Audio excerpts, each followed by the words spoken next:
शरीर के साथ कोई भी बीमारी लग जाती है, चली जाती है, लेकिन गरीबी एक ऐसी बीमारी है, ये पता नहीं कितनी पीढ़ी तक चलती है। इस भाव को देखते हुए हमने आज प्रयास फाउंडेशन, ये हमने फाउंडेशन बनाया, जिसके प्रधान जी जोगिंदर जी हैं, हम उसके संरक्षक हैं। इसके तहत हर वर्ष में 21 लड़कियों की, गरीब लड़कियों की, जिनको इस बीमारी के द्वारा, जिसे गरीबी कहती है, क्यों समाज में एक लड़की की शादी करने के लिए पता नहीं पूरे जीवन की कमाई चली जाती है। ये विचार में रखते हुए हमने ये फाउंडेशन बनाया। ये कोई फ्रॉड नहीं है, और इसके ही द्वारा जितने आसपास के संत हैं सभी इसके साथ जुड़े हुए हैं। ये संतों की सानिध्य में चलेगा, संतों के आशीर्वाद से चलेगा ये फाउंडेशन। ये कोई हेरा फेरी वाला काम नहीं है। कोई भी हमारा मेंबर कोई हेरा फेरी का नहीं है, कोई लालच का नहीं है। इसी के द्वारा हर वर्ष हम गरीब ज़रूरतमंदों लड़कियों की शादी कर रहे हैं। आपकी बार हमारा ऐसा हुआ, पहले हनुमान वाटिका में ये शादी करने वाले थे, लेकिन ये देख लिया शहर में हर समय कोई ना कोई प्रोग्राम होता है। गांव से क्रांति आती है, गांव से ही कुछ समाज को प्रेरणा मिलती है। शहर में सब पढ़े लिखे होते हैं, सब विद्वान होते हैं। आपकी बार गांव कठवाड़ में हमारे आश्रम में बाबा बिहारीदास कुटिया में ये प्रोग्राम रखा है, जिसके अंदर हम 21 लड़कियों के शादी का टारगेट लेके चले, लेकिन हमारे पास अभी 12 लड़कियां आई है। वैसे ज़्यादा आई थी, किसी के कागज़ कम हैं, किसी के कागज़ है नहीं है, किसी की उम्र कम है। इसकी वजह से अब की बार हम 12 लड़कियों की शादी कर रहे हैं, जिसके अंदर हर लड़की को जो ज़रूरतमंद जो सामान है, जो संसार में जो डेली यूज़ में आता है, वो पूरा सामान देंगे। और यथावत वहाँ पर पहुँचने पर जैसे हिंदू रीति रिवाज से जो भी ब्याह होता है, इस प्रकार से करेंगे हम वहाँ पर। हम ये कहना चाहते हैं मीडिया के द्वारा ही, जितने भी आपको सुन रहे हैं, मीडिया को सुन रहे हैं, कि आप सभी जनता से एक निवेदन है, क्यों ना हर गांव में जो भी यथावत व्यक्ति है, उसने अपने गांव से एक लड़की, एक वर्ष में गरीब लड़की जरूर ब्याहनी चाहिए। क्योंकि गरीबी एक ऐसी बीमारी है, ये अपने देश में बहुत ज़्यादा है। इस करके आज नौजवान देखो इंडिया से बाहर सिर्फ कमाने के लिए जाते हैं। मैं उनसे भी निवेदन करना चाहता हूँ, इंडिया अपना गरीब नहीं है, यहाँ कर्म करो। ये कर्म भूमि है, वो भोग भूमि है। तो हर गांव से एक भी व्यक्ति निकलेगा, और एक व्यक्ति निकलकर हर गांव की एक गरीब लड़की को ब्याह देगा, तो उसे बहुत बड़ा पुण्य मिलता है। अपने शास्त्रों में कहा, कन्यादान से बढ़कर कोई दान नहीं है। इसी करके आप सभी को यहाँ बुलाया है। हमारे प्रधान जी हैं, हमारा ऑफिस भी है यहाँ पे।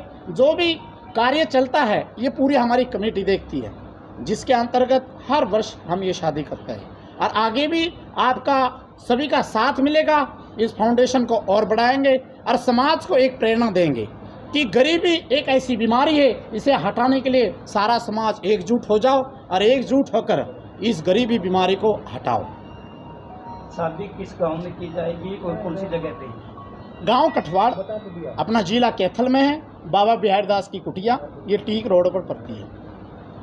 गुरुजी, बारह कन्या जो है वो कैथल से हैं, बाहर से भी हैं? ये बाहर से भी है, जैसे कल्यात से भी है, राजौन से भी है, करनाल से भी है, अपने कैथल से भी है, और गांव से भी है, देवरा गांव से भी है, कई आसपास की कॉलोनी से है, फतेहपुर पुंडरी से भी है।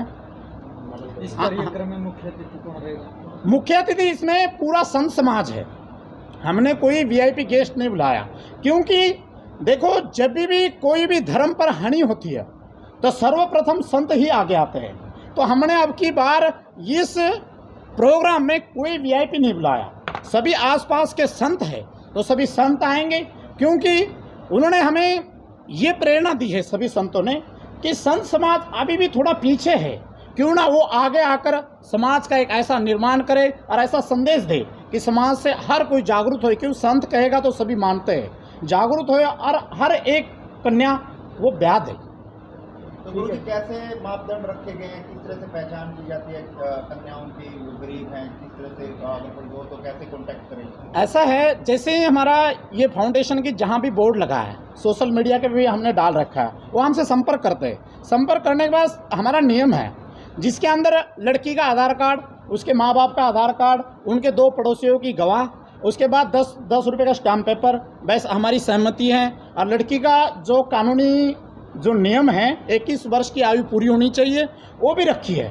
क्योंकि समाज और कानून दोनों साथ में चलते हैं। कानून के हिसाब से, और जो दो पड़ोसी है उनकी गवाही भी दी जाती है। वो हमसे कांटेक्ट करते हैं, हमारा ऑफिस है यहाँ पे, सभी आते हैं, फिर कहते हैं जी हमारे ये हमारे पास के पड़ोसी है, कोई और भी आता है, ये गरीब है जी और इनकी शादी जरूर करनी है। गुरुजी, इसमें लड़के का चयन कैसे होता है? लड़के का चयन वो खुद परिवार करता है।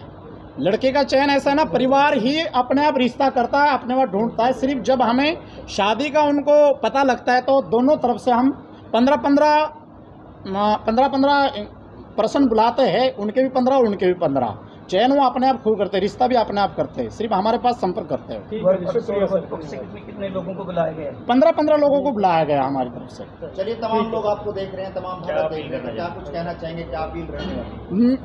मैं पूरे भारतवासियों को ये कहना चाहता हूँ, भारत भूमि ये कर्म भूमि रही है, भारत भूमि ये धर्म भूमि रही है, और सबसे बड़े भारत भूमि वेद शास्त्रों से चली है, धर्म के ऊपर चली है। शास्त्रों में कहा है कन्यादान से बढ़कर कोई दान नहीं है।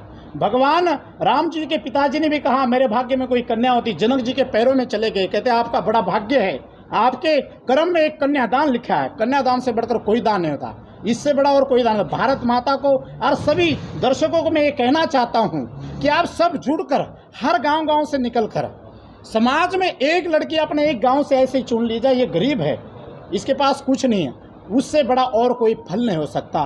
भारत माता जो अपनी देश को अपन माता कहते हैं, इसी प्रकार ये कन्या है, ये भारत माता की ही कन्या है, इनके बिहाने से बहुत बड़ा पुण्य मिलता है।